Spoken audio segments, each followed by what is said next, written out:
আসসালামু আলাইকুম সবাইকে। সবাই কেমন আছেন? আলহামদুলিল্লাহ আমরা সবাই অনেক ভালো আছি।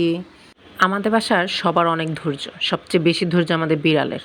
দেখেন আমার শাশুড়ি মা ইলিশ মাছ কাটছে আর ওরা দুজন চুপ করে বসে দেখতেছে। কোনো শব্দ করতেছে না। যে ইলিশ মাছ কাটতেছে ঘ্রাণেই তো পাগল হয়ে যাওয়ার কথা খাওয়ার জন্য। কিন্তু তারা চুপ করে দেখছে কখন কাটা শেষ হবে, কখন রান্না শেষ হবে, কখন তাদের দেওয়া হবে। তারা মনে মনে এই দোয়াটাই করতেছে আর মনোযোগ সহকারে কাটাগুলো দেখতেছে। বাঙালিরা হচ্ছে মাছে ভাতে বাঙালি। আর যদি ইলিশ মাছ হয় তো কোনো কথাই নাই। আর হচ্ছে ইলিশ আমাদের জাতীয় মাছ। তো আমরা সবাই তো বাঙালিরা মানেই সবাই পছন্দ করে।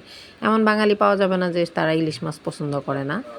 আর বিড়ালরে তো কথাই নাই। আমাদের বাসায় বিড়াল তো আরও বেশি। পারলে চুরি চুরি করে খায়। যদি ফাঁকে পেয়ে যায় যে আমরা কোনোভাবে মিস করে ফেলছি ঢাকতে বা করতে, ওরা আগে শেষ করে ফেলবে, ফিনিশ।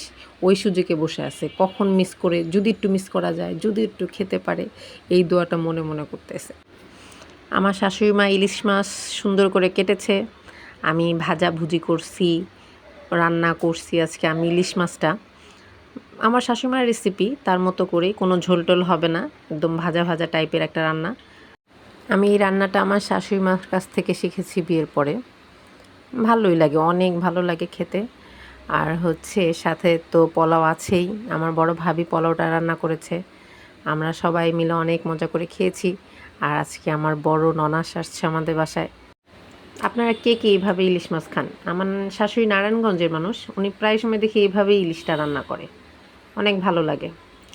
তো যদি ভালো লেগে থাকে তাহলে একটা লাইক করে দিন। Bye, tata, goodbye. সবাই ভালো থাকবেন আর আমাদের জন্য অনেক বেশি দোয়া করবেন। আর আমরাও সবার জন্য অনেক বেশি দোয়া করব। খোদা হাফেজ।